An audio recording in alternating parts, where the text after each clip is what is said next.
Hi, hello, and welcome back to F1 Challenge VB. My name is Mephisto, and our epic journey through the history of Formula One continues today with the fourth round of the 1951 season, the French Grand Prix. It was held on the 1st of July.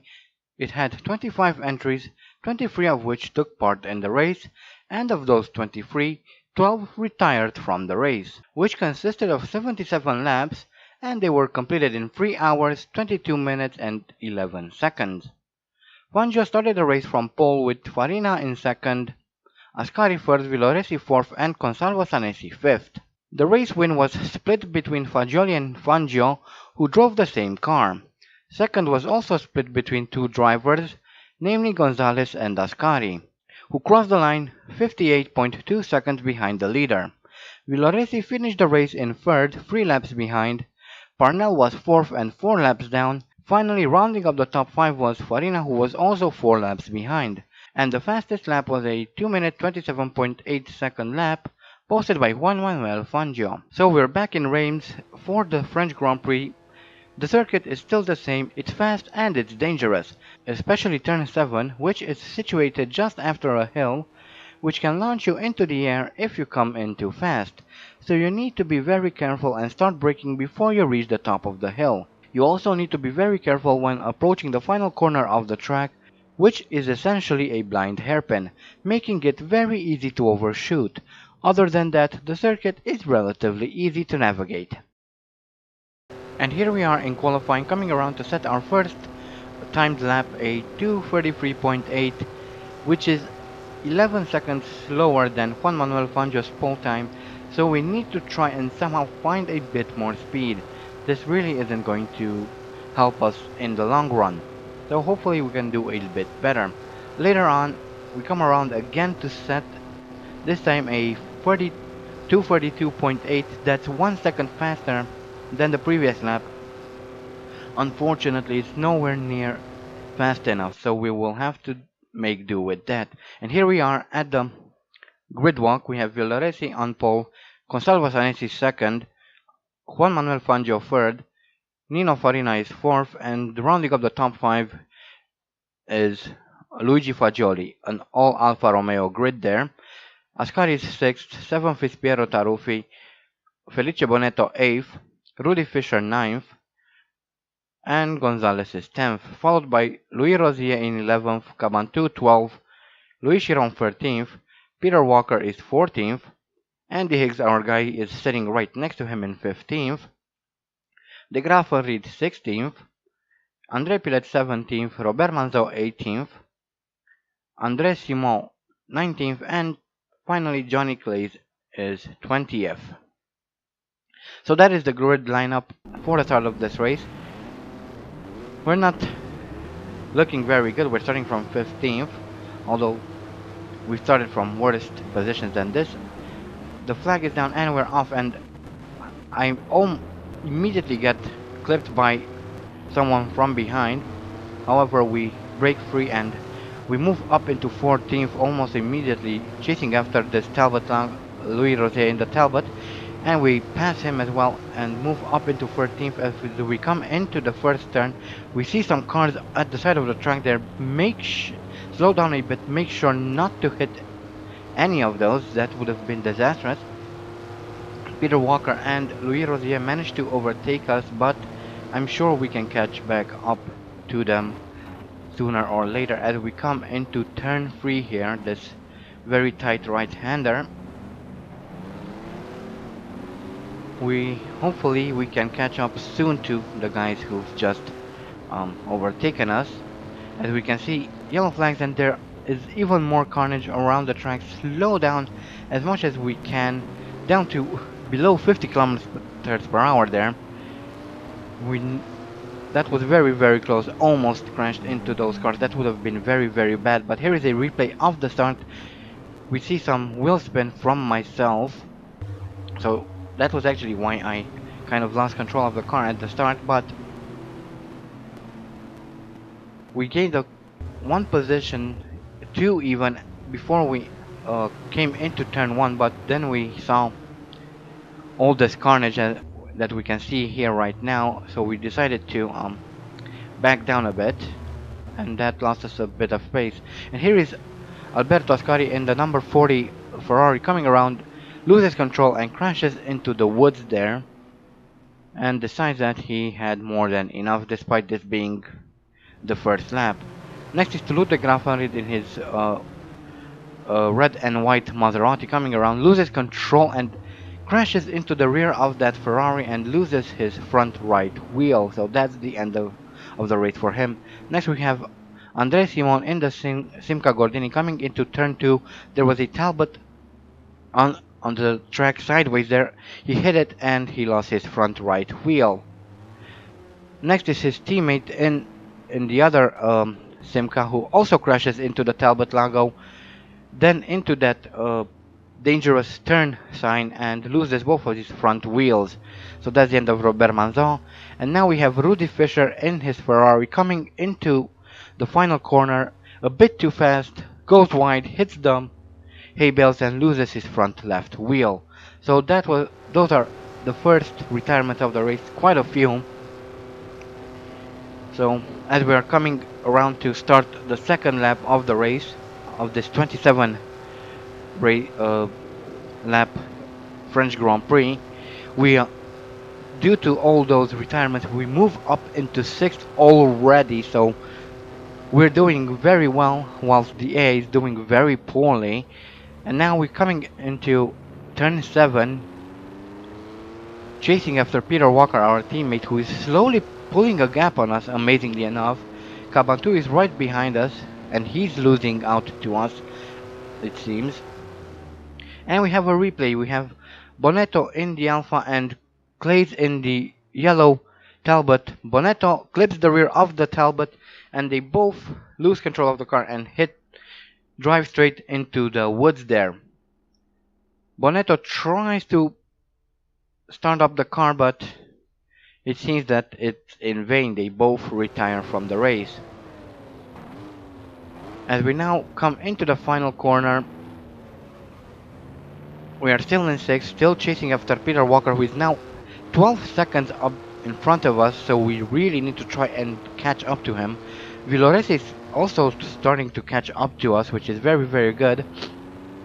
And a bit on the third lap, somehow Villoresi is losing time. He was about 1.5 seconds behind us when we entered the turn, but now he's nearly 12 seconds down. What happened? I don't know.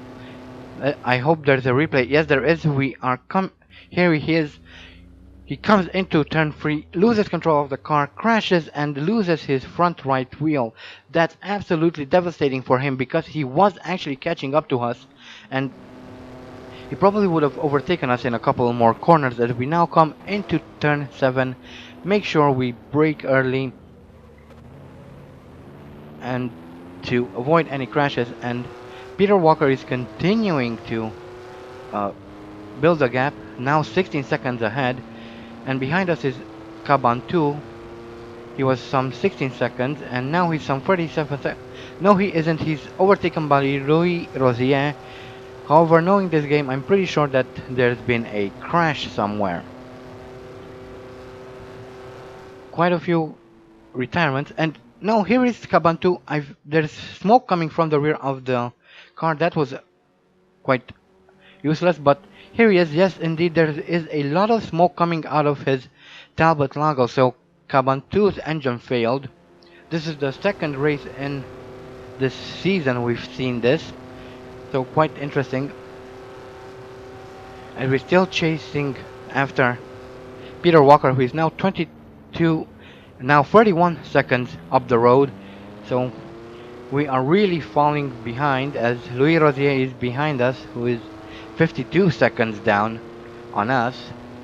So Walker is building a gap on us, and we are on Rosier. And here we see André Pilet losing control of his Talbot Lago, crashes into those trees there, and decides that he had more than enough. As we come around to start lap 7, Peter Walker is even further up now, 32.3 seconds, and Rosier is 55.6 seconds behind us.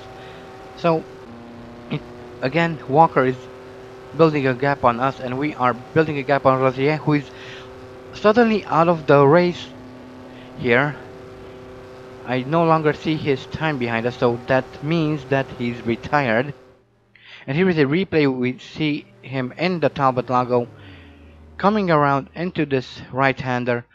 He loses control, taps the Alfa Romeo there of Gonzalo Sanesi, I believe, who is the leader of the race.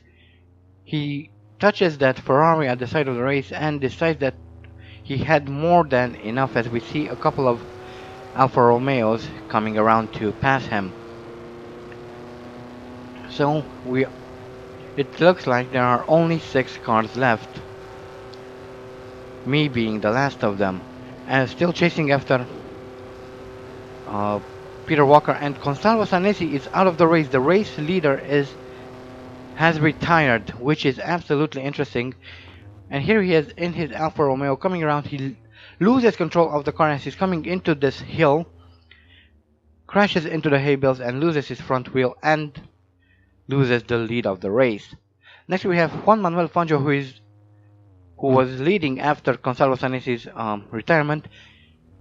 Loses control of the car coming into the hairpin, but he recovers it beautifully just to drive into that dangerous turn sign. Okay, so that happened. That means that we will gain a couple of positions here as soon as we get around the crashed cars. And we're still chasing after Peter Walker. He's now nearly 50 seconds up the road. There's no way we can catch him, as we're now coming around to overtake one of the Maseratis there, so there are more cars than just 4 on the track. So that means that there's someone else, as now Nino Farina is coming around to lap us. We've seen him pass us really quickly there. That's how much faster he is. That's how fast all the Alfa Romeos are. Unfortunately, most of them have retired, so yeah. As now Piero Taruffi is also retired from the race. This is absolutely amazing. There are less and less cars left on the race, on the track. I think there are only 3 or 4 more left. And here we have Piero Taruffi in his Ferrari coming through this hairpin, the final hairpin, loses control of the car, spins around, and he's kind of stuck there. Then he manages to drive behind the hay bales, and that's kind of the end of the race for him, as we will soon move up into third. Louis Chiron is still behind us. He is 4 laps down, but still in the race, so there are 4 cars left in the track in total. Now on lap 26, as we come through this tight right-hander, Nino Farina crosses the line to take the win of the 1951 French Grand Prix. A very good drive from him, unlike his teammates. And now coming around to finish our own race, Peter Walker is about to lap us, but I just about managed to stay in front of him before he does it, and there he goes, now on the cooldown lap. And there we have it. Nino Farina won, Walker is second, we are third, and Louis Chiron is fourth, with Gonzalo Sanesi posting the fastest lap. And here are all the retirements. Kind of the usual suspects, really. We have Fangio, who has yet to win a race, or even score points, to be honest, but he's not having a very good season, considering that he actually won the real championship. But this is going to shake things up in the standings, I believe. But we'll see a little bit later on in the video. But yeah, that was the French Grand Prix. It was, well, I guess interesting. If nothing else, we've managed to score points, although I would have liked, as always, to have a bit more competition. So now we've reached the halfway point of the race, which means that starting next race, we will start to drop points. So that's going to throw a monkey wrench into a lot of people's plans, as I crash the car on the cooldown lap. Anyway, here are the career statistics. Andy Hicks has entered 11 Grand Prix. His best start is from 5th. No pole positions. Has one fastest lap set. Best finishes 1st. Has 3 wins, one of which is at the Indianapolis 500. No championships won yet. Has a total of 41 points, 4 retirements. Has experienced 223 out of the 325 laps. Has 3 bronze trophies with this win. 3 gold trophies, and as an extension, 3 podiums. And now taking a look at the championship tables, we have Fagioli still in the lead. We move up into second with Chiron in third, Nino Farina is fourth, and Piero Taruffi is fifth. Then we have Peter Walker and Ascari in fifth and sixth, who are on the same points. But yeah, looking, Juan Manuel Fangio has yet to score a single point this season. Although because only the top 4 results matter, he could still jump into the lead if he wins the next 4 rounds, which I doubt he would. But anyway, that is the end of this video and the French Grand Prix. It was quite interesting. Again, a lot of retirements as we've come to expect in these very early Formula 1 races. But I hope you enjoyed it. Our next race is the British Grand Prix. I'm really excited for it. Andy is as well, seeing as he's British and he's driving for a British team. But anyway, I hope you guys enjoyed this video. Thank you all so much for watching, and as always, stay sharp.